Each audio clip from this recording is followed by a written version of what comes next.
we're in an area where we don't get a ton of trick-or-treaters. We have never gotten any. Our neighbors, though, because there's a lot for an area that doesn't get a lot of trick-or-treaters, going, up and down, you can see people really like Halloween. There's a lot of decorations and things. So it's for us. And I feel like we do have a responsibility to keep up the side, you know, and Mhm. and and decorate, even if it's not for the trick-or-treaters, it's for us. We are not to be out nerded. Thank you very Yeah. much. So that'll be fun. And we're gonna put on some Halloween movies and we're just gonna cram a lot of Halloween into 3 days. Yep, But I feel up for the challenge. I think we can do it. I believe in us.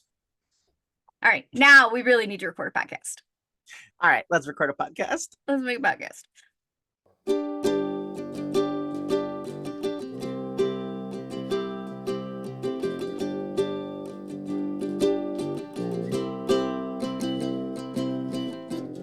Hello, and welcome into another episode of Gifted Kid, Messy Adult, a neurodiversity podcast, the show where potential went to die. I'm one of your hosts, Ellie Michaels. I use she, her. I am your host, Jessica Michaels, and I use she, they. And today we are talking about masking. Of course, we've talked about this before, but it's a huge part of being neurodivergent is either consciously or unconsciously hiding that so that we can function in a neurotypical world. Um, I remember specifically when I was at a Target checkout and the checker was very clearly also neurodivergent. And the small talk we were doing, the banter, felt so much just like an improv game that like, oh, oh, I don't have to be sincere. That's not what we're doing. We're playing a game. Oh my God, I get it. Because I was so stuck on like, why doesn't a cashier want to have like a real conversation? Well, because they're tired. They have to talk to 150 people a day. So let's just do the thing where I hit the ball to you, you hit the ball back, and we're done. And we can check that off the list. Like, Yeah. that is part of the task. So check. Yeah. Yeah. I no, I have definitely been a a high masker, but I didn't know. And but this, there was, I sort of figured it out kind of later, but this is something that happened before my diagnosis. And I know, like, when I started working in the, like, I worked for a long time in the theater and like places where there were a lot more people like me. We didn't know what that meant then, but when I got to working in the corporate world, that's when I started to pick up sort of this cycle of habits. Like, there was this woman who was a trainer, and that was a job that I really wanted. And she always walked around with a huge smile on her face. So every time I got up from my chair to walk around the office, I had this huge smile on my face. Um, and that was just sort of one thing that I did. And then, being like a cheerleader, like speaking very passionately and positively and like pumping up.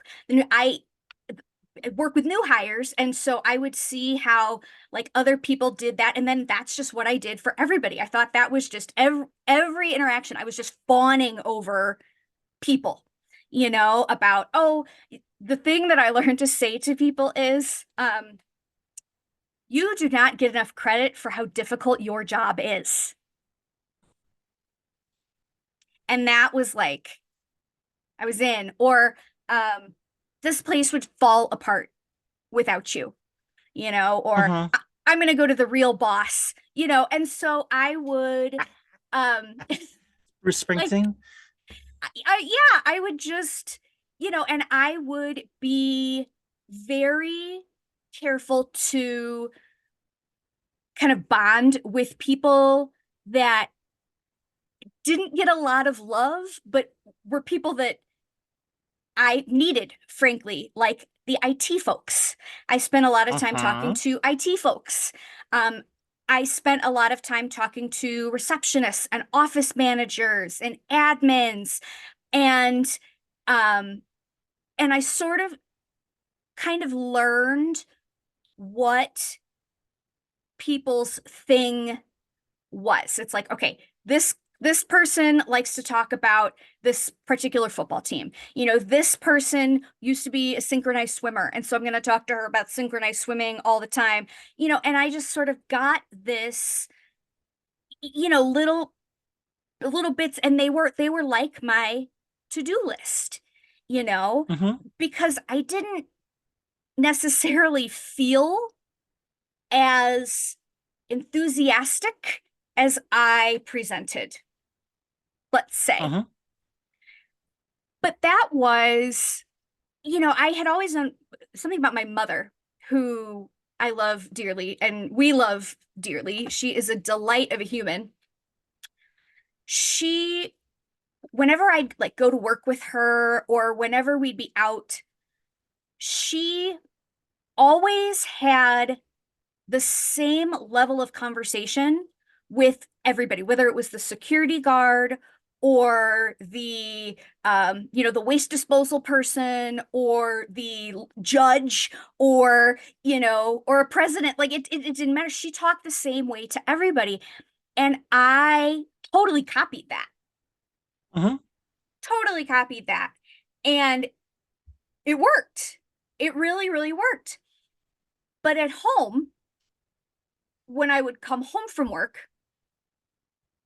that was not a face that I kept up for home life, Mm-hmm. which I think is pretty normal, Yeah. you know. I mean, because it costs effort to hold that face up. Dare I say, hold up that mask. Oh, It takes mental and frankly physical effort. I mean, it when we talk about masking, a lot of neurotypicals think that it's, oh, you're having a bad day, but you still need to be present in this meeting and not snappy at people. And it's like, okay, yeah, it's kind of like that, but all the time. yeah. And that's where I would get tripped up because just like a lot of other neurodiversity or neurodivergent, like, I don't, symptoms for, lack of a better word, you would hear people say, oh, your customer service voice, or, oh, we all have different Mm-hmm. faces for different situations. And I would go, oh, that's the same as what I am experiencing. Because Mm-hmm. how could you, from that description, how could you tell that there was a difference, And so I was always like that. For decades, I was like that. And the thing, the reason I know that it was hollow is because those interactions I could keep up, but they weren't the people I was directly working with. It wasn't my partners that I had to work with a project on. It wasn't my boss. It wasn't, I would try to keep that up with everybody. But when things got serious, or I really needed to think, or we needed to communicate about important things, and it wasn't just me effusively giving praise to people, that's when I would get the, oh, you're difficult. Oh, you have, a strong personality, or you're defensive, or you're rude, or you're mean. And so it was interesting because there was definitely a split perception of me, compared to there was like 90% of the people in the office, but then there was like the 10% of the people that I really directly worked with for a long time. And, really, and they knew a totally different, just because I couldn't keep it up. I couldn't, I couldn't keep it up. One, because they didn't really, it was performative, and not to say that I didn't actually like people and want to be supportive of people. I don't want to make it sound like I wasn't supportive of those people and I wasn't enthusiastic about those people. It was just, I was doing it on purpose because I thought that's what you did. Mm-hmm. I thought that was, but I just couldn't keep that up outside of those conversations. And So one, I was in a trainer role. I was working with new hires. So people would get hired onto the company. They would come to me for new hire training. And anybody who does new hire training is very like, hi, welcome. And oh my goodness, we're so happy to have you here. And oh, this is the best company in the world. You made such a good decision. And oh, you're going to rock at this. And so it fit very much into that mold of how the majority of people saw me, right? And but at home, I would say I was very, I don't know, I was me. I was more flat, definitely dry, and very sarcastic, Hmm. known for my sense of humor, but kind of acerbic, you The person I know? fell in love with. Yeah. Oh.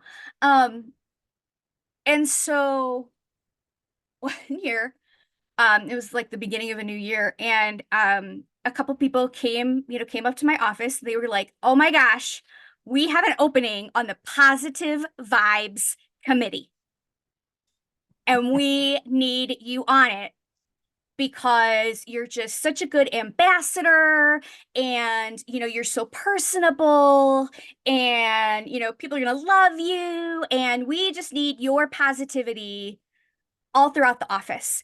And I was so impressed with myself. Because I really felt like I deserved an Oscar. Like that is the level of performance I was giving, that that's what they wanted me to do, and what they thought of me is that I was all about positive vibes. So I remember coming home and like I can't remember if I talked to you first or if I talked to my mom first, but it just sort of came up in conversation like with my mom and my sister. And I was a professional comedian for 20 years. I have never heard two human beings laugh as hard as my mom and sister laughed when I told them that I was on the positive vibes committee. They could not believe it. Um, I couldn't believe because it. I think, on the whole, people in my life, if they were to decide, like, would you describe me as more of an optimist, a pessimist? How would you describe me? You're hilariously pessimistic. Right.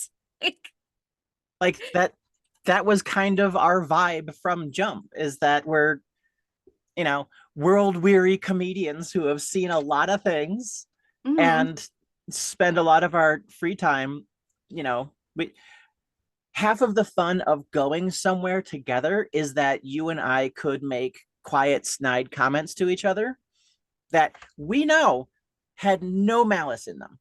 mhm. We just know that that was the good joke. And we just observe a lot of things, you know? Mm-hmm. And so if there is something funny to be said about my squeaky chair, I'm going to ignore the fact for that conversation that the experience I'm having is awesome, that the show is amazing, the food is wonderful. I'm going to talk about my squeaky chair because that's funny. So, do you remember when I came home and told you about the positive vibes committee? Like what put yourself back in that position. What were your thoughts when I said I was appointed to the Positive Vibes Committee? If I recall correctly, the thought was,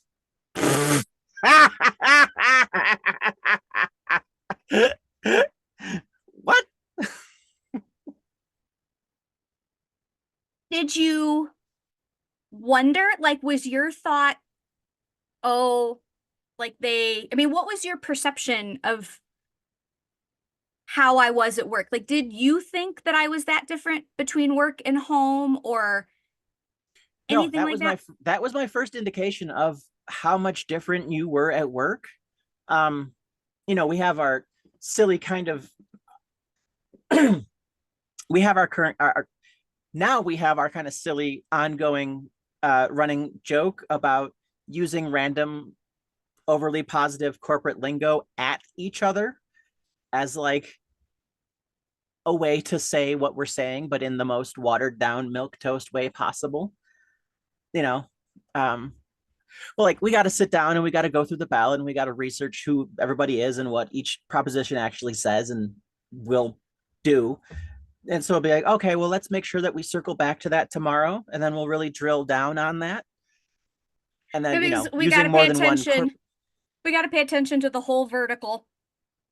Yep, yep, yep. Hmm. And So just, I'll take that as an action item. That'll be my go mhm. forward.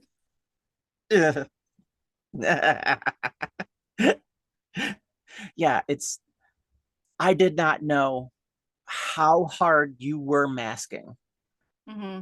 until that was my first glimpse. And, Hmm. now, you worked from home from several years. We do more work together. We do this kind of stuff together and we talk about this stuff much more actively because we're aware that we're doing it. But that was my first hint that, like, oh wow, she is tricking those people so hard. Yeah. Well, and then when I talked to my mom and my sister, I was kind of offended that they had that reaction. Yes, I And, remember that. and so because I felt like I wasn't getting credit for how hard I worked to be positive at work. And, saying, like, no, if I were in the office, I would totally understand how someone could, if I were in the office, I could totally understand how somebody would, like, I work hard to portray myself that way.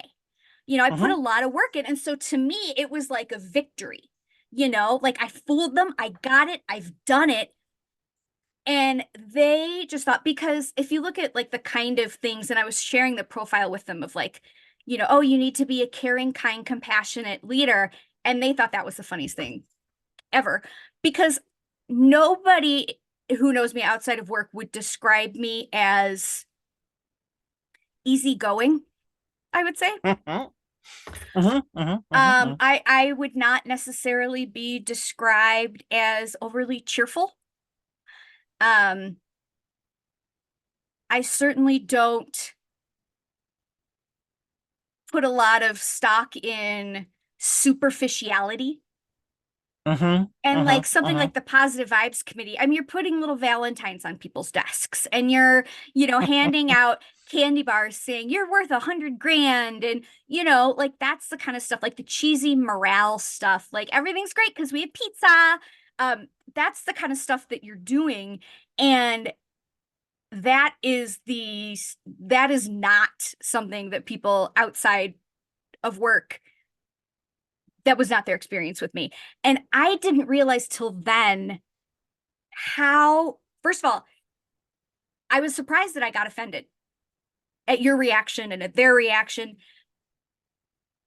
because I didn't realize how, until then, how hard I was working and how proud I was of playing that role, and how different it was.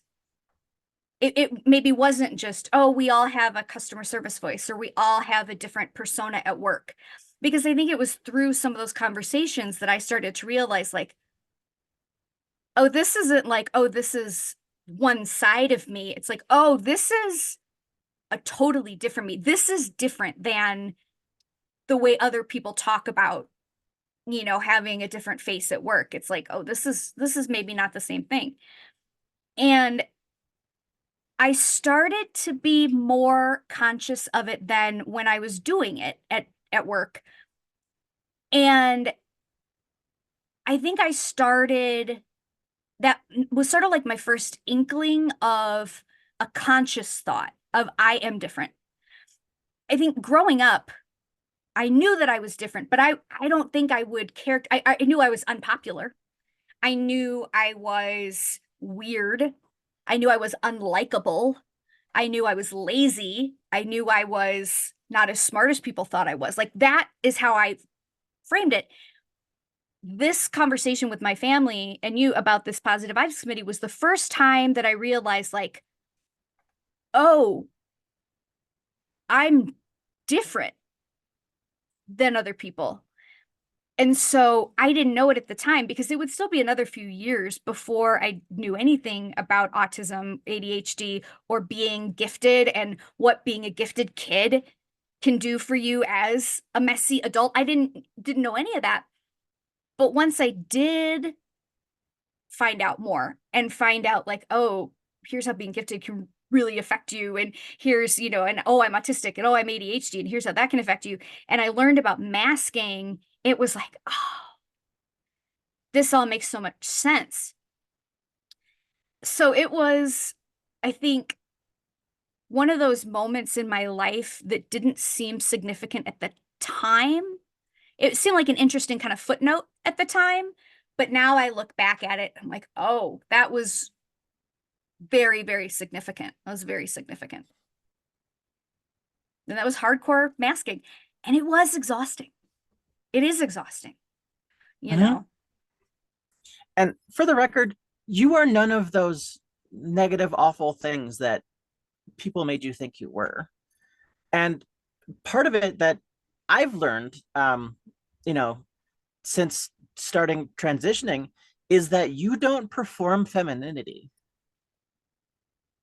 in a way that a lot of people expect women to, because there's a submissive aspect, a very demure aspect where, you don't raise your voice, you're not assertive, you are willing to let other people take for, and you don't do any of those because you're autistic and you don't think that that would make sense, because it doesn't make sense.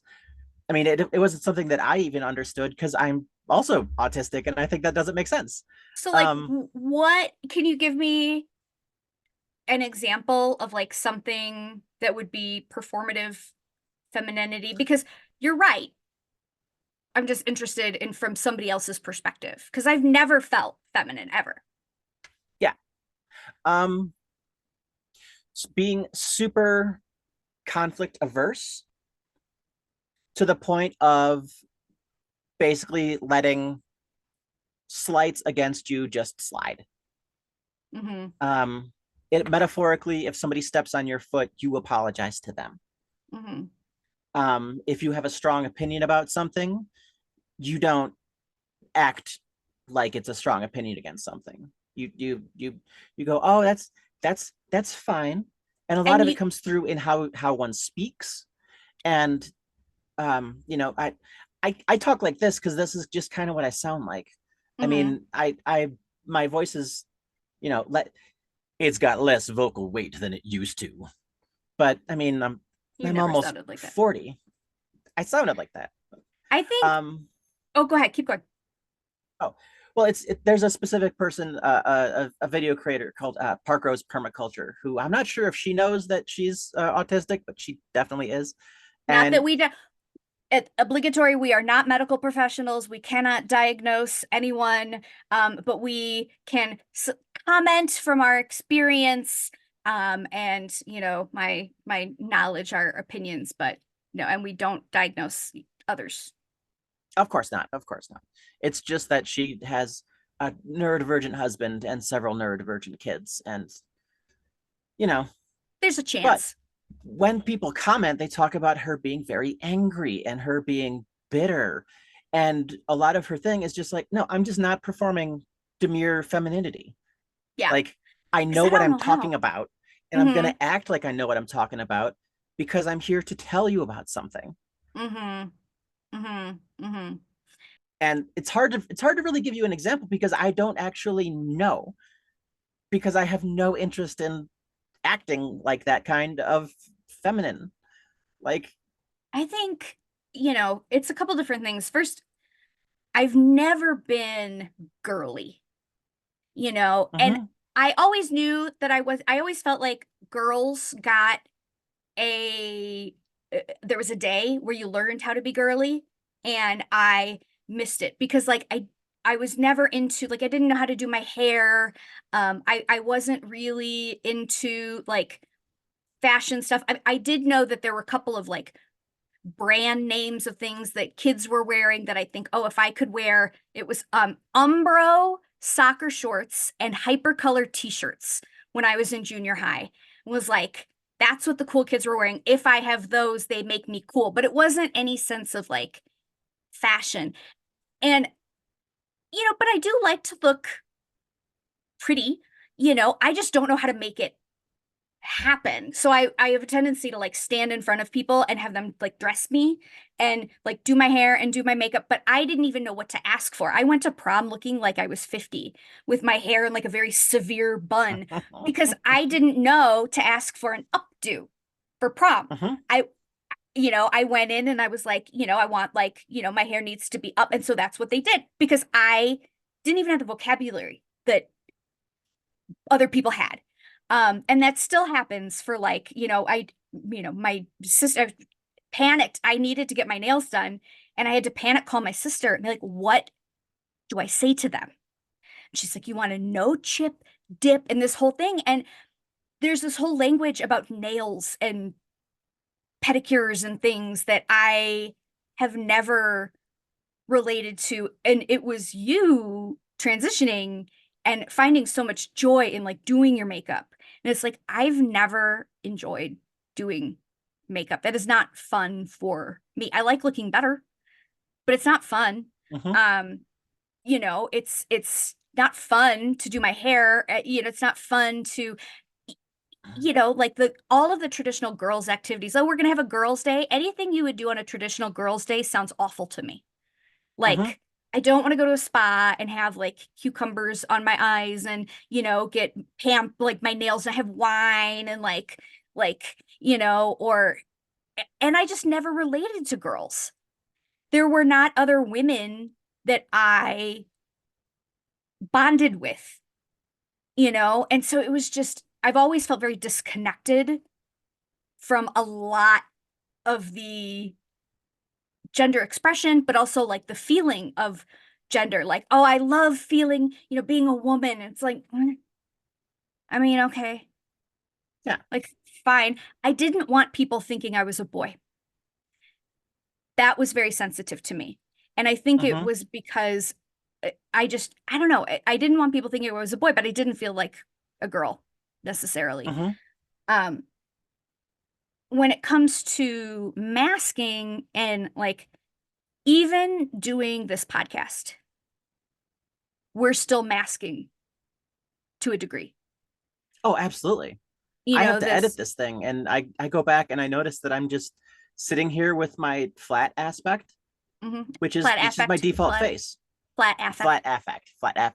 Yeah, no, my aspect of no, um, no. I just sit here by default, just with kind of a blank look because I'm just listening to you talk, and I'll react in the moment, but I have to remind myself to like, oh, I should smile because if I'm gonna pull this clip later and use it as like a 10-second, TikTok or YouTube short, it would be better if I look happy. Hmm.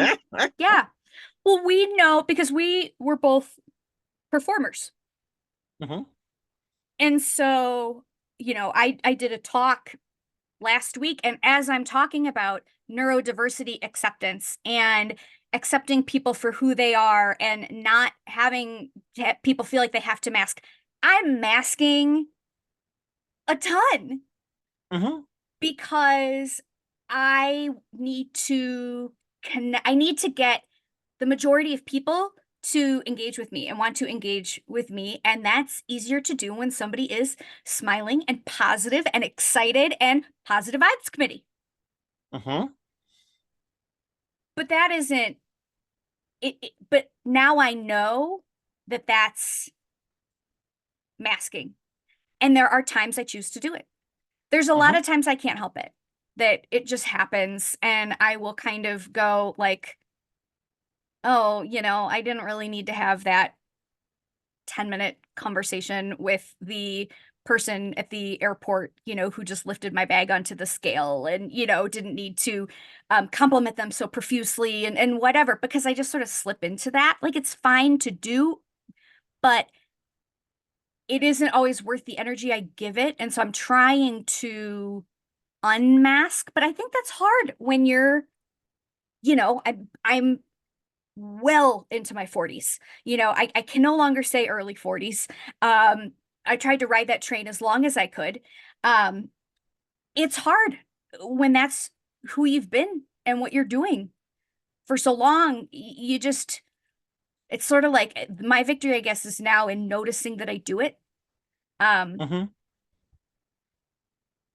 and that's something, I suppose, but I'm certainly not to a point where I can willingly turn it off. Unmasking is something that I do see a lot of people talk about, um, because my algorithm knows me. Uh, and I think part of it is that in your personal life, and especially in our personal life, we are both very comfortable not masking. Mhm. And that was why the positive vibes committee thing was so funny, was because you were talking to three of the people with whom you are the closest. You Mhm. know, your spouse, your mom, and your sister. And those people know you. Mhm. They The real don't know me. that they don't, yeah, they don't know the character that you play on TV, you know, because we don't watch that show. We're not there for it.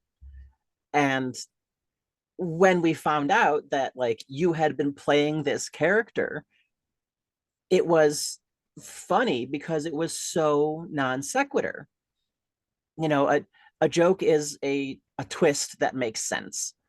And we knew that that wasn't your authentic self, but we knew you were capable of that kind of acting. And so it was funny. It wasn't like horribly shocking. Like I can't believe that's what you were doing. It's like, oh my God, you are really good. And so it was, at least in my mind, it was a very positive kind of thing. Um, but it was impressive. And that's My why it mom, was funny. my mom and my sister still laugh about this. Like they still think it is the funniest thing they've ever heard. So I don't think they get it. But you know Um, a lot more about masking. To them, it's just, it's baffling.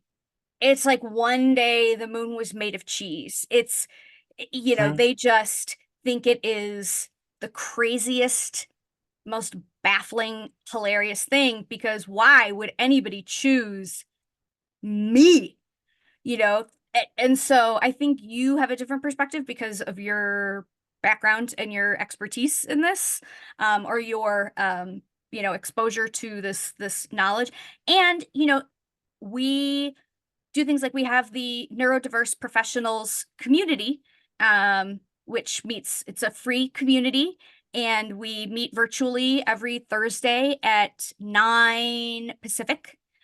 And so we have a lot of conversations with people who are professionals who have kind of been through this masking situation, and some of them are younger, and we'll talk about unmasking and doing it more intentionally. And then we have some, a lot of other folks who are like, I couldn't turn it off if I wanted to, like I don't know how, and Hmm. I don't know who I am outside of masking. So we have a lot of these conversations, whereas my mom and my sister are like getting into the neurodiversity thing, but I don't think we've never had that in-depth conversation, and they're not a part of those conversations. So to them, it's still like, you They know, don't live it. they don't live it. They don't Yeah. live it. Like just about everybody I know is either neurodivergent, genderqueer, just queer, or one combination of the three. Hmm. And so then it's weird when I talk to, you know, cisgendered, heterosexual, neurotypical people, and you know, I saw a post from somebody who's like, there are people out there just drowning in executive function. Like, I met this guy and he's like, I go for a run every day, at least a mile. Like, wow, how do you do that on days when you just can't drag yourself out of bed? Like, what's your secret? How do you do that? What do you mean? I just when I want to do something, I decide to do it and then I just do it. Jess's chin is on the floor right now. I can't Yeah, it's imagine. yeah, because everybody we hang out with has these same challenges that we do. And so you start to feel like that's the common experience. Even when you know, I know that for 70% of the world it isn't. But to Yeah. me, it is. So yeah, I think yeah, it's an interesting situation to look back on. And you know, I think when I talk to clients, if so when I coach people, depending upon what their goals are, sometime their goal is to completely unmask. The first challenge is figuring out what does that mean to you?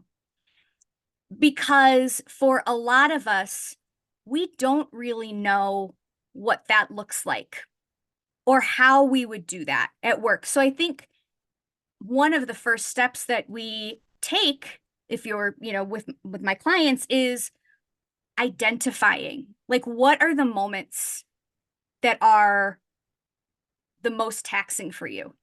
Like, what really drains you?